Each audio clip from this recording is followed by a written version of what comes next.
everyone. Thank you guys for all joining us. Week 4. Hope you guys have made it. You guys have made it another week. So glad to see that. Hopefully it's not too stressed and just this whole meeting finds you well, emotionally, physically as well. But I'm super, super excited to announce that we have an amazing guest speaker, Jasmine Miner, who's on the call today. And she'll be sharing a little bit about her experience in just broadcast journalism. And we'll hear a little bit about her transition from even being an athlete into this sports media space as well. And as you guys can see, this amazing picture in the beginning, she is an Emmy winner as well. So we'll hear about all of that. Remember, Colin's going to put a few things in the chat as well. Remember to sign the attendance form. If you guys are new, just put your name down there as well so we can give you guys some points for showing up today. It's going to be an amazing meeting, so I'm super excited for that. And then we can get started. But remember also, as she speaks, just think of some questions maybe at the end. We're going to open it up for all of you guys to take advantage of this time to ask her specific questions. You can put them in the chat or just, write it down, remember, and then you'll have time to unmute yourselves as well. Okay, before actually we introduce, we had to do a little shout out because LA is 2 for 2 this month. So the Dodgers won the World Series. And like I always say, once again, I'm from the Bay Area, so I feel like I'm not supposed to support the Dodgers, but I am really, really happy for LA, especially just like this year, I think. So having them win that was huge, especially after we had our trivia night led by Nick, huge baseball fan. I know he's ecstatic about this as well. So yes, once again, congrats to the Dodgers. We had a little blue slide we had to throw in there. But before we have Jasmine introduce herself, so who is Jasmine? You guys probably saw this in our emails and our social posts and all this other stuff. So hopefully you already kind of know the answer a little bit to this question. But she's a current reporter and anchor at ABC over in Cincinnati, and also formerly worked with ESPN and Fox 4 as a reporter. Like I said, she is an awarded local news Emmy winner, and for an investigation series, which we'll definitely love to ask you about, in 2018. And also just in general was a 2 times nominee for a local news Emmy in 2020. So like I said, we're super excited to have you, Jasmine. How are you doing today? I am so good, you guys. I mean, obviously everyone's been following the news to some capacity. So like, this is amazing to be able just to get a break and talk to you guys and share things. I will definitely, if I know we have, certain amount of time, but I'm always open and available for questions afterwards and tomorrow or next week or whatever. So don't feel like if you don't, get a question in there, I'm definitely available for everyone. So I guess I'll start with a little bit about me, Christina. Yeah. And I'll stop sharing so you can see everyone's faces too, so you're not okay. Oh no, you're fine. So I should say, I went to Georgia Tech and the University of Oregon. At both schools, I played tennis there. That's what I grew up playing. That's how I know Jada and Alicia Bolton, if she's on this call. I studied, let's see, what was I was in business, and I specialized in finance and marketing specifically, and then I got a minor in Spanish. I think it was my junior year where I hurt my wrist, which is pretty much a tennis player's like worst injury ever. And I couldn't really compete anymore. It was terrible. I was devastated. And so there I was, like, what do I do with my life? And a couple of my teammates were like, you'd be really good on camera. And so at the time, Oregon, the only thing that was on camera, they had this journalism school, and different kids would pitch shows, and people would just put on a show. It could be a sports show, it could be a fictional show, it could be a screenplay, anything like that. So I was like, okay, like I'll just go over there and just do that and just convince them to let me into the journalism school as a senior. Well, I did. I'm not sure why they let me in, but they did. And I ended up was like, okay, well, I don't have anything to put on tape for anyone to see to get hired because I'm a business major. So I actually ended up starting my own show. It was a late night sports talk show with all the other athletes. I put together an entire team. I had kids from the advertising school make graphics for me and promote it during the week. I had people from marketing, producers. I had writers. So I went over, they have an acting school at Oregon. So I got some writers to put some scripts and stuff like that together. I went over to the advertising school and I asked for kids to put commercials into the show. So I put together a 30-minute show and we would air it once a week. And that was pretty much my start into journalism. And so there was this trip my senior year where the advertising school was going to New York, and I thought it'd be a really good opportunity to try to meet some faces there. And I ended up getting a meeting with this guy. His name's Ross Malloy. He is pretty much the executive, not executive producer, the executive of CBS Sports. No idea how I landed this meeting. And somehow I got to meet with him for an hour. And so we're in Manhattan, it's these skyscrapers, everything's super nice. I'm so nervous. I'm like 20 years old, and I go into his office and he puts my reel on these big giant TV screens. And I was like, oh crap, we're going to watch this together. Well, he ripped me apart. It was bad.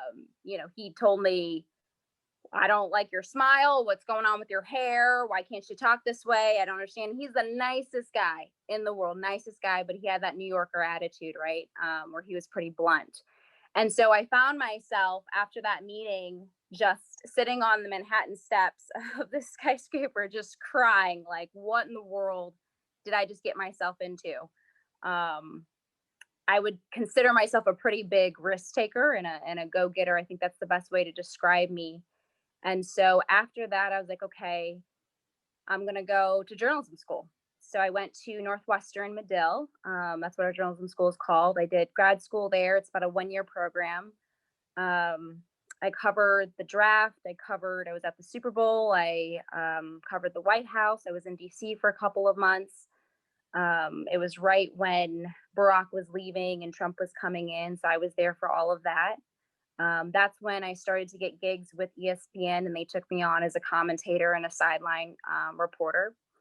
And then from there, I graduated first in my class at Northwestern, went down to Florida for my first official journalism job, and that's where I took home that Emmy for an investigation series. I was there in Florida for about a year, and now I'm in Cincinnati. And I've been here for about 2.5 years now, about 2 years, I want to say.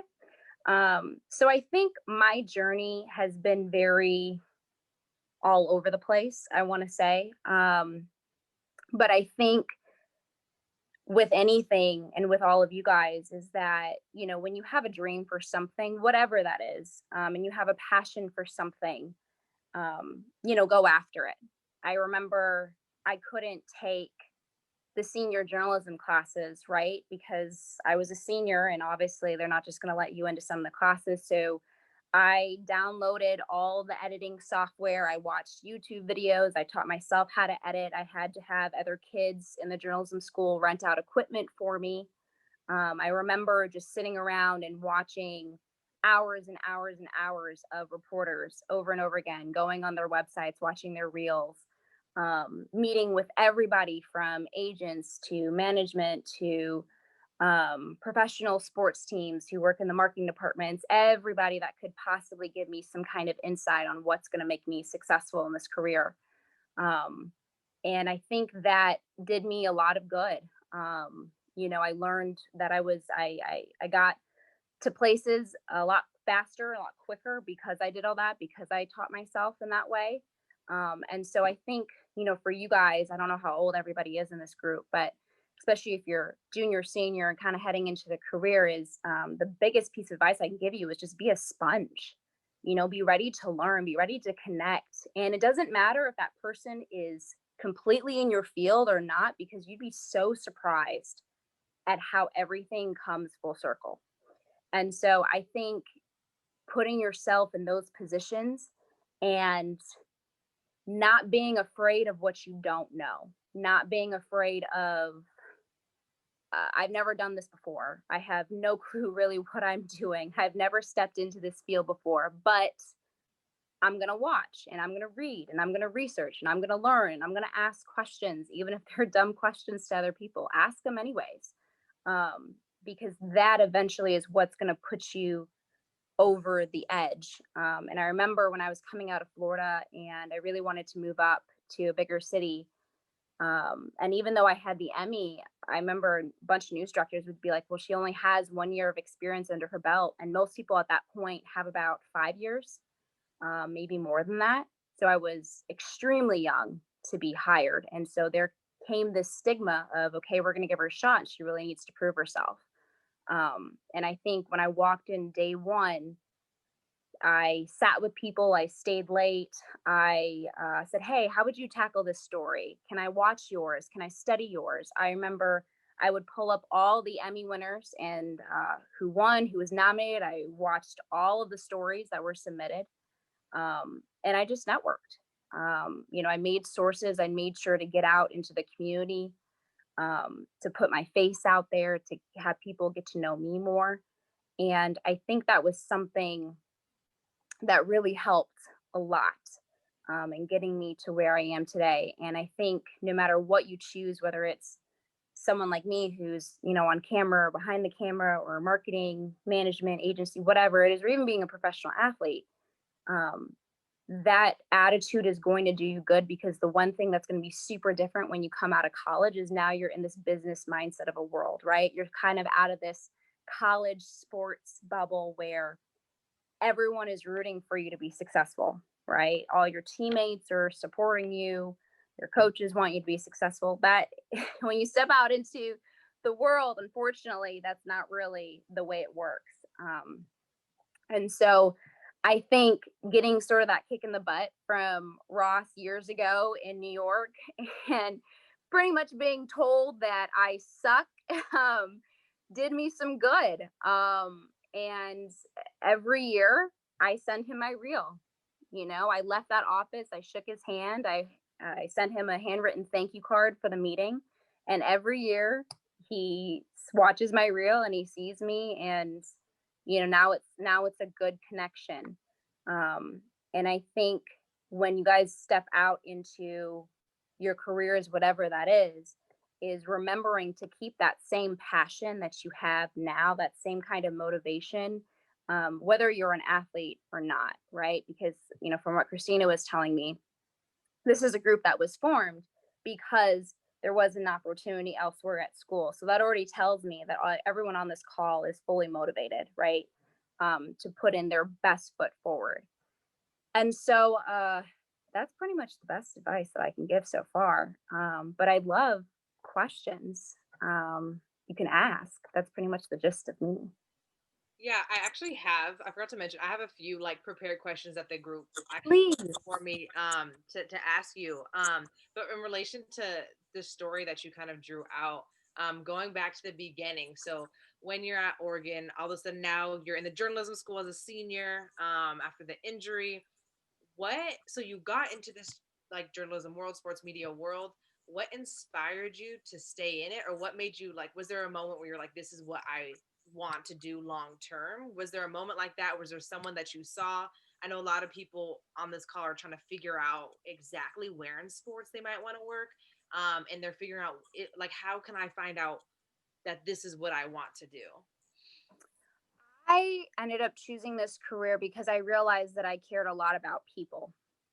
And I cared a lot about telling the stories of people who may not necessarily have the platform to do so. And I loved the creativity of it. I loved the fact that it was something different every single day. I remember my first week down in Florida, literally my first week on the job. It was right after the Las Vegas shooting, and I was in a gun shop shooting an AR-15 for an example for a story. The next day, I was on hurricane coverage. The next day, it was like a massive. I mean, it was just like it was a crazy week. But that's kind of how my job is. Like everything is different. I really loved that. I think in terms of figuring out what you're going to do next, I highly recommend finding something that brings you joy. I know when everybody leaves, I think the natural instinct is to think, okay, what's going to make me comfortable, what's going to pay me a certain way, what's going to give me these benefits and things like that. And that stuff is very important, right? But finding something that where your eyes just light up when you do it, right? Where when the work is completed, whatever that is, whatever it's putting a financial plan together, whether it's putting the advertising in a professional sports team, whatever it is, you say, wow, I did that and I'm proud of myself. And that's going to be so important, because when you find what you're passionate about, when you find something that just lights up your eyes, the money, the success, the benefits, the all the little things around it of just feeling good about where you are in your life, that just naturally comes, right? When you try to take it the other way around, that's when you kind of find yourself a little miserable, right? Because you're doing something that you don't really like. If you don't know what your passion is, I would say get out and ask questions, do things like this, getting on the webinar. But let me tell you, I this might seem a little different, but this is what I did. I would literally cold call people. I didn't care if you were an executive at ESPN, if you were the executive of CNN. I was going to find a way to find your email, and I was going to email you. I remember the first time I met Robin Roberts, who, for anyone that doesn't know who she is, she's one of the main anchors for GMA. Somehow I found her secretary and I was like, hey, I'd love to get a 15-minute meeting with Robin. I got on a phone call with her. She was great. About a month later, I made up some excuse of why I'd be in New York City visiting friends. I just made a trip, and I literally went out to New York City to meet with her for 15 minutes. And it's not the first time I've done stuff like that, where I met with a mentor. And let me tell you something, now, anytime I need someone to look at my reel, I need advice on what to do, I can call her. A lot of people, I think, don't take that extra step to not only show up and be there and present yourself, but also say thank you, send thank you cards, do your part to make sure that you've appreciated this person's time. When I was in Oregon, we had a lady who specialized in networking come to one of our business classes. And she actually taught me something that I think is so valuable, where a lot of people think like the bigger your network, the better you off are. And the truth is that instead of having 20 people that you kind of know, it's better off having a few people that you really know, people that are willing to invest in you, right? So just because I meet somebody, I don't care if you're the CEO of Fox News, I really don't care. If you're not willing to invest in me, if you're not willing to look at my reel, spend time on the phone, meet me for 15 minutes for Starbucks coffee, whatever else it is, I don't really want to invest too much. I'd rather find somebody who's like, all right, I'm going to sit here. I'm going to rip this reel apart. I'm going to look at your work. I'm going to teach you. I'm going to mentor you, because in the long run, that gets me further. It makes me better, right? And I think look for those people because they're out there. I really don't know too many people who can't take 15 minutes for a phone call. And I know it's a little intimidating, like reaching out, because you're like, I don't know what they're going to say. Just do it, just do it. People actually like sharing their stories. They like being mentors to people. But really put yourself out there, and don't be afraid to be like, okay, like, where do I even start with this?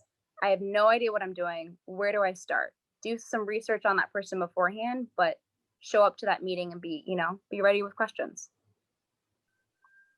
No, I think that's really, really good advice. And even just hearing you speak, it reminds me of the book. I don't know if people have read The Third Door, but like it just reminds me of how there's always kind of like another way. And like you said, cold calling and like putting in sort of like that like hustle, honestly, is what like creates these opportunities for yourself.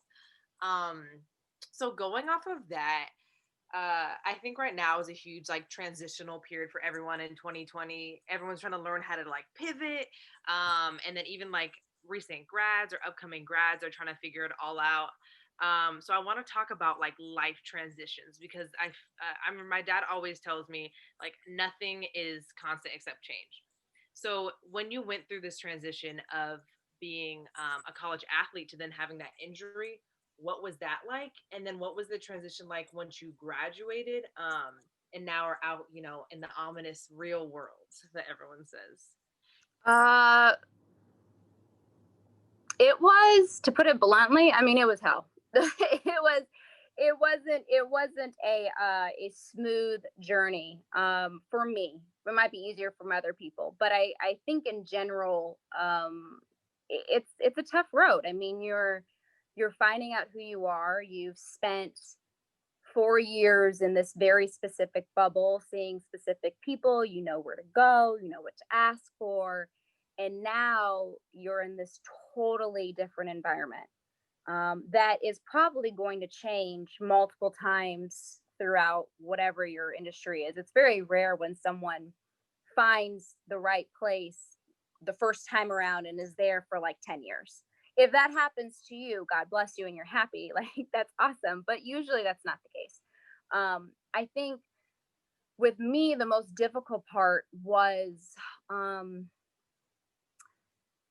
I realized that in college, and I think that comes from being an athlete, but also I think just being in college in general, you have a certain level of motivation and inspiration in you, right? You have these goals, you have these dreams, you're passionate about something usually, and then you get out to the real world where a lot of people are kind of just trying to get through their day.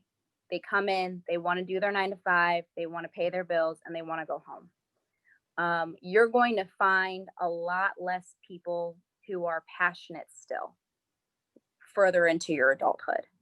And I think that's why, you know, you hear the stories of, you know, anxiety and depression, you know, just kind of skyrockets in that way. It's a big piece of it. There's a lot more responsibilities that just fall in your lap now, and it's less about the fun and your what you care about, I guess. And for me, I had trouble because here I am, and I'm just super motivated. I work hard, I'm inspired, I'm ready, but now I'm surrounded by people who um could kind of care less. Like it's like they come in, they do a job, and the reason why that's so important is because usually their job affects mine, right? So it's not like, okay, I can be in my own world and I don't have to deal with people. You know, I have had great managers, I've had bad managers. There are a lot more people out there that want to see me fail or not really help me succeed than the other way around. um you know, and as long as they're good, right, they go home and they do their thing. And I think that was the hardest part because I was on this team and I was around people who were competitive and challenged me and pushed me, and it was almost lame if you weren't like that, right? Like if you weren't motivated, it was kind of like, okay, well, what are you doing? And you need to get off this team or whatever. But now it's just a totally different environment. And I think mentally that was very, very challenging. And it's also very easy to slide into that, right? Like you start out with these big dreams, and you know, you meet the Ross Malloy, right? And you get into that meeting where someone just rips you apart, good or bad. You get there and your boss is awful, but you realize you can't just pick up and move, right, in a couple months. You got to stick it out. You get fired, you know, things just happen. And it's very easy to slip into this. I just don't care as much as I used to. And so I think if there's anything that I have really learned is I got to do it for me. You know, I can't do the work for my boss. I can't do the work for other people's expectation. I have to find what brings me joy out of my job. And I need to hold on to that and focus on that and figure out why it's so important. So, for example, for people who are going into sports management, let's say, or marketing or advertising, everything that you do is to build this fan experience, right? And it could be this kid who finally gets to meet that athlete for the first time ever. And let me tell you, they are never going to forget that. That is an awesome moment. And it's a lot more fun than like sitting in a bunch of Zoom meetings, you know, getting yelled at your boss or whatever. Like hold on to those kinds of things because that's going to push you to be like, all right, like I want to do a good job today. I want to walk in the door and give 100% of who I am and what I'm doing. Right. And it's also just more rewarding as a person. And so I think that transition was really hard. And last thing I'll say about that, but when I went over to the journalism school, and I was this business major, and I didn't graduate with a journalism degree in Oregon. Okay, it was a business degree, even though I spent more time. So I was like doubling up, basically. Um, I would even say the students there weren't exactly, not everybody, but there were people who weren't exactly welcoming. What is she doing here? We haven't seen her for 3 years, and now she just shows up and wants to start her own show and be on it and do this and do that. I mean, it wasn't like people, had open arms. And so whatever it is you're doing and whatever it is you care about, like, hustle for it, fight for it, believe in yourself, and seriously do that. Because a lot of people are going to try to get in the way. That's just how the world is, and it's unfortunate, but that's why I think it's so important to find something that you genuinely care about, because that's what you're going to end up being really successful at. This is like really motivational. No, this is really good. I'm glad we're recording it. This is the snippet we have to put on social media. Like, that is perfect. Oh, Lord. This is so good. Another question too that a lot of people had to going into this call already was, they wanted to hear about the investigation series that you put out, and then won the Emmy for. I mean, you're talking right now about finding that passion. You worked for ESPN, then you worked for Fox, and you worked for ABC. So you kind of got different areas and honestly industries within like storytelling and reporting. What inspired you to make that series? And just talk to us a little bit about that passion. Yeah, so so I'll give you a little snippet. The series was about a girl who was, it's called DCF in Florida, the Department of Children and Families. She was a foster kid. Long story short, she was a girl of color, and she was in a pretty bad situation, kind of like a life and death type of situation. And a part of being in that situation was because her caseworker, was not doing her job. So there are legally certain things that caseworkers have to check off the list. And this particular caseworker missed a lot.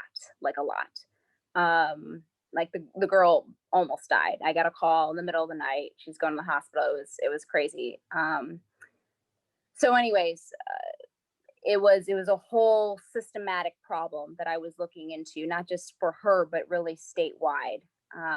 And I think I heard this mom had called me one day and, described her story. And I was like, all right, I'll look into it. I kind of need to read through some documents and stuff. And mind you, this is another situation where I'm walking in where I don't really totally know what I'm doing. Okay.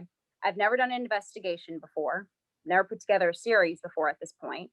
I've never had to comb through legal documents, especially when you're talking about children and minors and things like that.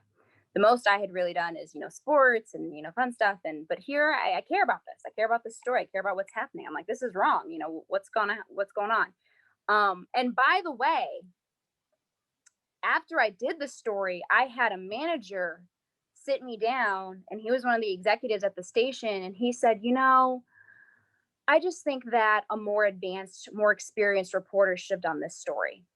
I had the general manager of the station basically kind of say the same thing and say, I just wasn't feeling it. I just didn't like it.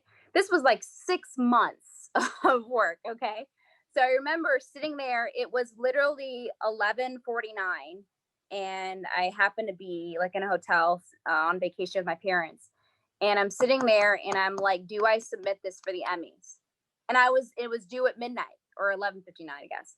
And I almost didn't put it in because my managers, my bosses had told me that A, I was too inexperienced, B, it was too hard of a story. I just hadn't had that much, in this area, and, they just didn't like it. Now, there were people who said the opposite, but they weren't feeling it. And so I'm sitting there going like, crap, like, do I even just put this in? And so it's like, just send it, whatever, like, go for it. And so I did not expect to be nominated or get that win. But that story and that experience had put me on the map in a totally different way. And I was this close to not doing it. And I was this close to not submitting it, all because of the people around me who had thought differently. Now, for those that haven't been in the news industry, whether you're in sports or, regular news or whatever you're doing, usually you're kind of looked down upon if you don't have certain years under your belt. That's kind of the thing. That's why you don't see 21-year-olds on CNN, that I would say is for pretty much every industry, no matter what. You kind of got to earn your keep. And there are a lot of people who are older who believe in that tradition. They don't really like to see someone jump steps, right? And so I think that I just cared about that story. And that's who I am.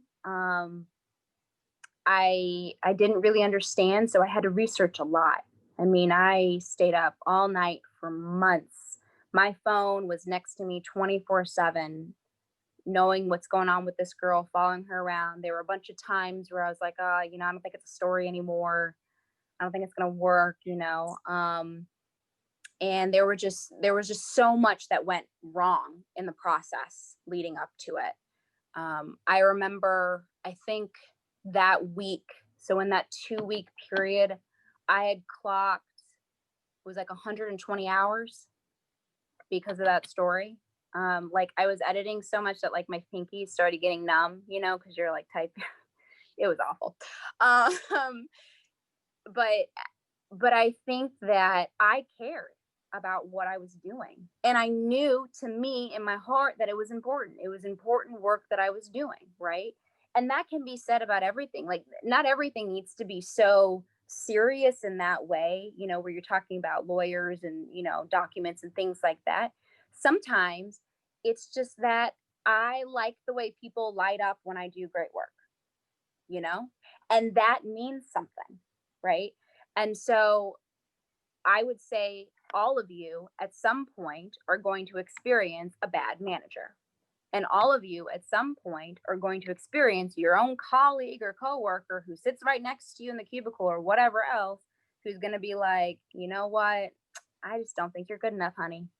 If you're being a professional athlete, you are now headed into a business. You no longer just play that sport, right? You now have to deal with the media, agents. There are places you are legally required to be at because it affects your pay.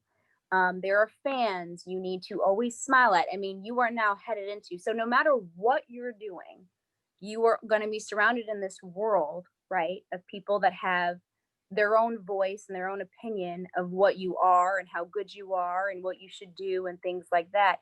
And you have to just remember, you know what? I just have to believe in me, and I have to love exactly what I'm doing. And I would say with anything, find ways to give back. Okay.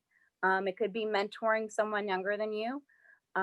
It could be, I don't know, you join a charity, whatever it is, but find ways, whether it's through your work or it's outside of it, to give back, right? Because when we give back, we naturally are like giving back to ourselves, right? We are boosting our self-esteem, or boosting our good feelings, our inspiration, all that stuff. And so I would say make sure that is part of a priority, because that's going to be the way your mind kind of gets a break when things get stressful. Okay. So hopefully that answers the question. Yeah, no, people are going crazy in the chat like, wow, this is so good. Okay, I'm asking one more question before I open it up. I'm not trying to hog it. This is just one more question they wrote. But it actually relates to the end of what you were just saying about how, and people can come at you with different expectations, stereotypes, or just different ideas of you, and say how important it is to stay true to you and your passions. Mhm. So I'm like a part of this mentorship program called Brown Girls Dream with Carrie Champion, and she often emphasizes how like difficult it was as a woman of color to go into this like sports broadcasting space. But I think that can be generalized in the whole sports industry as a whole. I know we have a decent amount of women on this call. So what has that experience been like for you as one as a woman and also as a person of color? Woo. Uh, it's it has been tough. I don't think there's any. I don't. It doesn't matter what you do, what job status you have. Um, that's always going to be an obstacle. Sometimes it's simple as I notice that women um, will fear asking for more money. The men I talk to go into their office and say, "Look, I'm getting a raise." It's just like different. Like for some reason, we are a little more timid when it comes to money or asking for things that we've earned or deserved. I think if anyone ever saw the movie Bombshell, it's about the Fox News scandal. I've never, gone through exactly that, but there were parts in there where managers kind of put women against each other. They'll say one thing to one person and say a different thing, and suddenly now you're competing with your coworker. That happens everywhere. Um, I think when you start to see women like Carrie Champion or Jamel Hill, or Taylor, what is it, Rooks, I think. When you start to see women like that who are at the top of their game, and you see them tweeting out about supporting other women and things like that. Um, Usually, at that point, when you see all these women kind of like in the same circle, that comes years after they've survived being on their own. Okay. You don't walk in and suddenly you just go into this support. Carrie Champion has been in the business for a long time.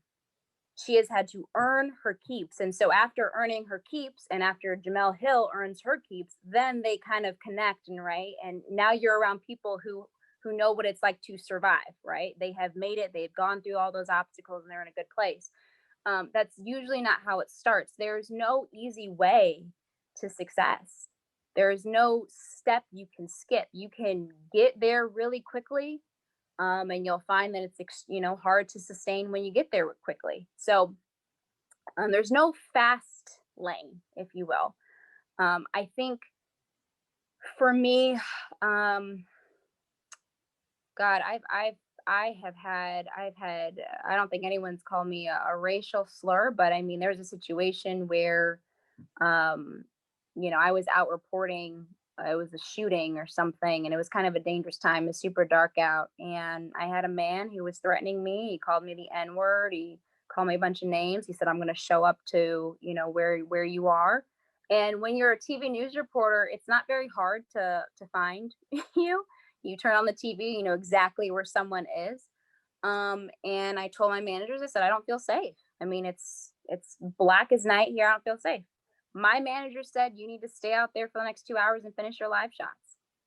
I was not physically allowed to leave out of my safety. And so that, do I think he would have said the same thing if I were white? No. If I were a man? No. Um, did he consider the fact that I'm a 5'7" black girl? No. Um, that stuff happens. Um, and I also think that it sort of heightens the amount of people you're going to run into that don't really want to see you succeed. You're going to see a lot of companies, okay? A lot of companies right now, news and everywhere else, who's like, we're hiring for diversity, and we're going to champion this and we're going to do that. That's great, right? But that doesn't mean internally, right? They're necessarily either treating people equally, um or they're as open to people, right? And so I would say to that, that's where you keep your passion, you keep your head forward, and you prove people wrong, you know. And then when you become the manager, or you become the CEO, or you become the next ABC News anchor, or whatever else, you now know what to do, right? You walk into that Carrie Champion spot, and you create that nonprofit or whatever for women, and that's what you do. That's really good advice.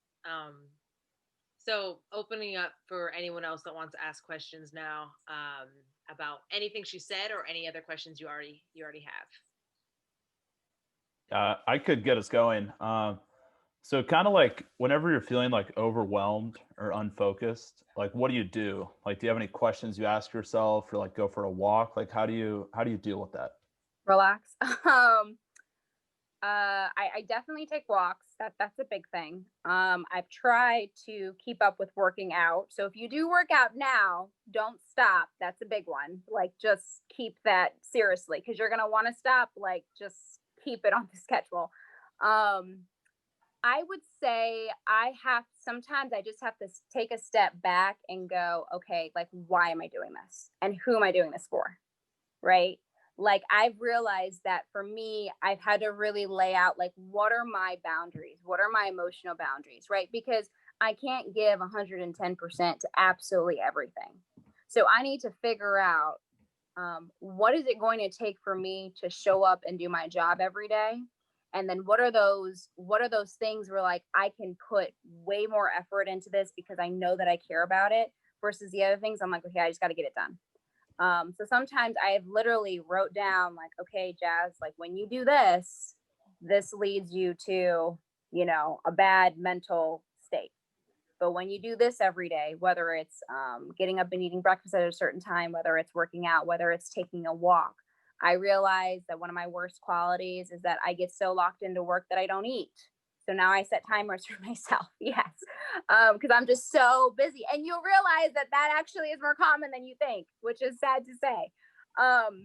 But I think figuring out what are your boundaries. What are the things that when you cross this line, or when someone else crosses this line, it's just putting you in a bad state or situation. And sometimes I think the lesson there is pick your battles, right? Like, you don't have to fight everything. Sometimes your boss is just going to say something to you and you'll be like, all right, let it go. Other times you got to stick up for yourself, right? And I think as you go into your careers, you slowly kind of start to learn what works for you. So college right now, after you guys get through finals or whatever is going on, great time to, like, really think about that, and make it a priority for yourself, no matter where you go. Thank you. I have a question for you. So earlier, when you were talking about, like, just going out and, like, cold calling people, like meeting with people, I guess I was just wondering, like, what's kind of like the mentality that you approach that with? Like, what kind of questions do you ask? Because I've always felt like, oh, I'm so inexperienced, like my portfolio is so underdeveloped that, like, I wouldn't even be a blip on their radar, right? So like how do you approach that situation? How do you, work with that dynamic? Well, first thing is research whoever you're trying to meet with. Know their background, know where they came from, know what school they went to, where they started, things like that. Some people you'll be able to find more, others maybe it's kind of just like a LinkedIn, but do your research, right? Do your research, not only on them, but their company, their position. And I think a great starter question is really, how did you get to where you are? I think you can't go wrong with that. And I think everyone has something to say and a story to share. The other thing that I would be prepared with, and you can't do this with everybody, but I would say that if you have some kind of work, okay, so maybe your portfolio is not fully developed, but maybe you have this one presentation that you did in school. You put together a marketing plan. Let's say that you put together a financial plan, whatever it is. Okay. Show them that and say, what did I do good here? And what did I get wrong? Can I improve in this area? I thought that this would be a great platform to go this way or this route, but you know, I'm looking at it now and it's different. How would you tackle this? Sometimes when I was trying to learn investigations, for example, because I'd never really done one before, and I'm like, I don't know how to sift through legal documents. Where do I find all those records? You know what I mean? They're not just like randomly on the internet. Like there's specific places to go to. How do I get a hold of them? How do I make sources and all that stuff?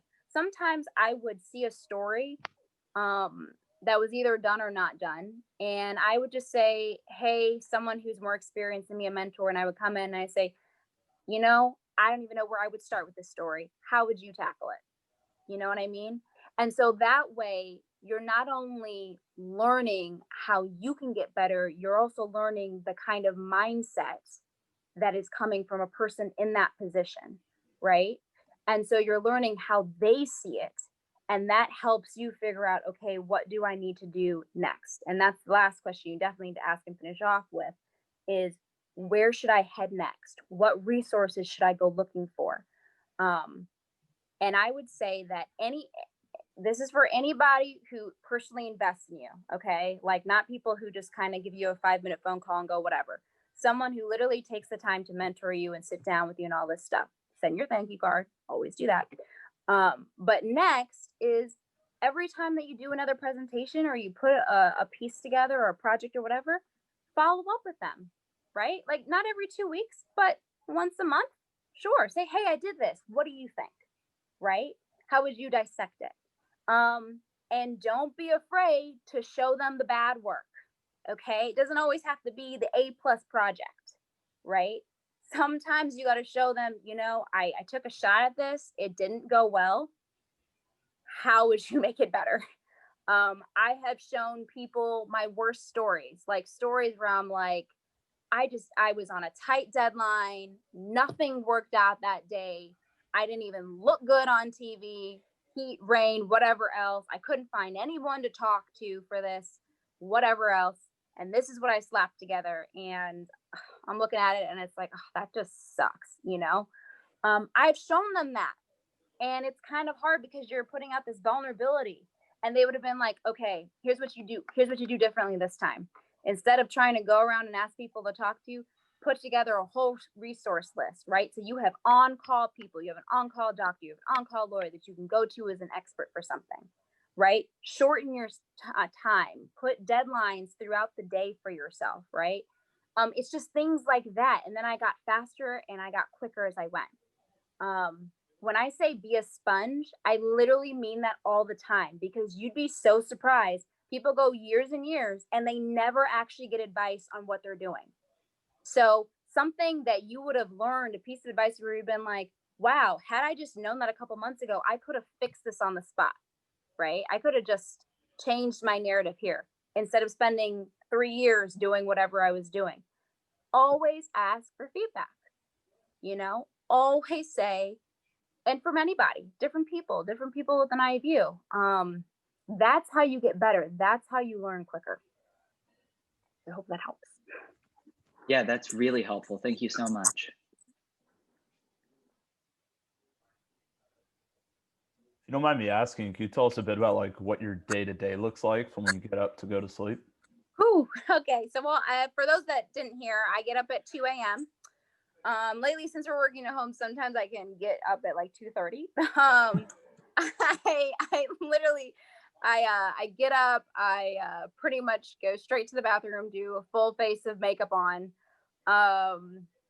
and I dress up and I will start writing my script. So usually in the mornings, the producers are overnight, so they kind of already know what story you're going to be on. I'll start writing the script, I'll put video together, things like that, send it in, producer approves it. And then you're going to whatever your live shot location, or if you're an anchor, you're heading to the studio.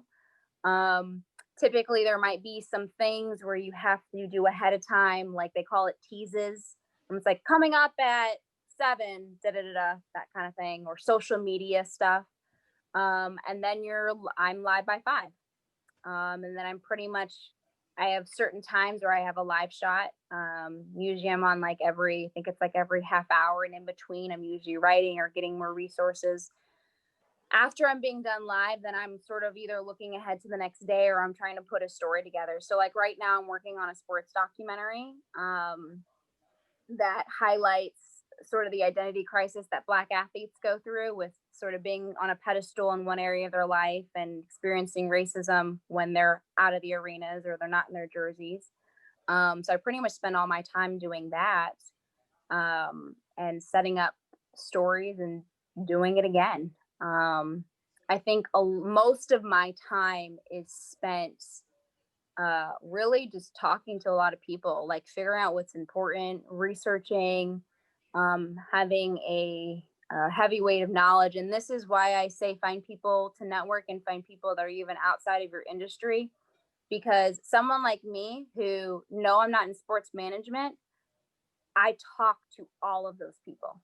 I talk to people in finance. I talk to people in sports. I talk to the athletes. I talk to the agents. You know what I mean? You never know how that person is connected to the rest. And that's why instead of finding just 20 people who kind of spend a little bit of time with you, find people who actually invest in you, because years down the road, that investment is going to pay up. My mentor I met years ago, I just hounded him. I was like, I just want to get your advice. He was at ESPN executive, CNN, then he was the executive of the NFL Network. He is now the head of ABC News Talent, which is a huge job, huge job. He's in charge of every single person they hire in New York. That's my mentor, that is known for 6 years, right? So it pays to invest. And it pays to take the time to get to know people, and so that's pretty much what I do, like every day. That's very busy. What Yeah. Parts of that documentary you're working on, where are you finding those athletes? It's just been, sometimes I just reach out. Some of them I already knew because of connections, and then like I have a few NFL players, WNBA girl who came out of the bubble, some baseball players, some basketball legends. I think I've got an Olympic gold medalist in there. A lot of it is just reaching out and kind of just literally like talking people into the story and getting them to trust me with it and trust me with their stories. And I think that's a big lesson really for anybody, is you want people to buy into what you're providing, right? You want people to buy into what you're bringing to the table. And that means you have to learn how to get people to feel comfortable around you and how to say, you know what, every time I walk into a room with Colin, he is just on it. He's prepared. He's well researched. He's on time, which means 10 minutes early, by the way. Like, he just gets it. So I trust him to take this project or whatever it is to the next level, right? That's a big part of my job, because especially now when we have hashtag fake news, Well, I don't know if you saw the question in the chat, but someone wanted to find out your feelings about that. It's awful. I won't sit here and lie and say that that everything is right? Because I think people have to remember that we are humans too. We make mistakes like any other job, right? But I will say this: if I get something wrong, I'm more afraid of what's going to happen to me internally than I am about the outside world. It is a massive deal. I've seen anchors get fired because they pronounce someone's name wrong. Wow. I've seen people get fired. It's a cutthroat business. I won't lie. It's tough. And I think a lot of what you're seeing, on networks and things, mostly the networks, right? Like if you're watching the 10 o'clock news where it's going to be a lot of commentary, you're getting a lot of opinions, right? But, if you turn into your local news stations, it's a different thing. And I think that's where it's on us, right? Like the industry as a whole have kind of had to sit back and be like, okay, like what happened here? What went wrong here? How did we get to a point where people are tuning in and they don't trust us as much? And how do we build that trust up? And so I think for someone like me, I take that very seriously. I don't care if I'm just at the Super Bowl doing the sideline, right? Because the truth is, if I build a trust with an athlete, he's going to answer my questions. He's going to come to me first. It's important. And the way I treat them is important. And the way I treat the story with care is important. And the transparency that I give is important. And that's not just in news, that is literally everywhere you go. It kind of sucks, but I guess for me, I like a good challenge, and I think it's raised the threshold. And it's something where we all need to step it up, you know? Can it be difficult at times to separate like opinion or personal feelings from the stories? Oh yeah. Yeah. I naturally am a pretty good listener. But I've interviewed members of the KKK. Wow. I've interviewed people who you know, have called Black Lives Matter, you know, thugs. And I can't just get up and leave the interview, you know. I have to sit there and listen. But I think something that my job has really taught me is that when people feel like you'll listen to them, they also become open to hearing other things. And that's not to give anyone a pass, okay? Like that's not to just be like they can say whatever they want kind of thing. But you know, part of my job is to say, okay, maybe I don't agree with you, but I need to show where you're coming from, because clearly there are people out there who do feel this way. And just because they feel a different way doesn't mean the way they feel is any less important, right? And so I think that makes the job fun. It makes it tough, but it's important. It really is, especially now when everyone's just, you know, on their own sides for everything. Definitely. Yeah, thank you. Yeah, I don't know if anyone else has any questions, but I know we've already taken up so much of your time, and you wake up so early. Fine. I'm fine. Thank you so much.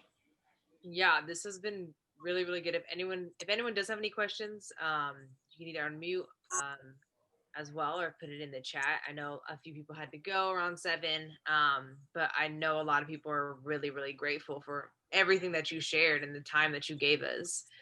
And in general, I think just the amount of like hustle, I think was inspirational for like me to hear, like just hanging out on a personal level, thinking about like, what do I want to do when I finish this grad program? It was just, you have to put in the work, kind of like what you're saying. And I think this just goes to show that there's no way around like that hard work aspect. And even if the transition sometimes sucks at certain moments, it's like you get through it, but you do have to put in that hard work and, like you said, be that sponge.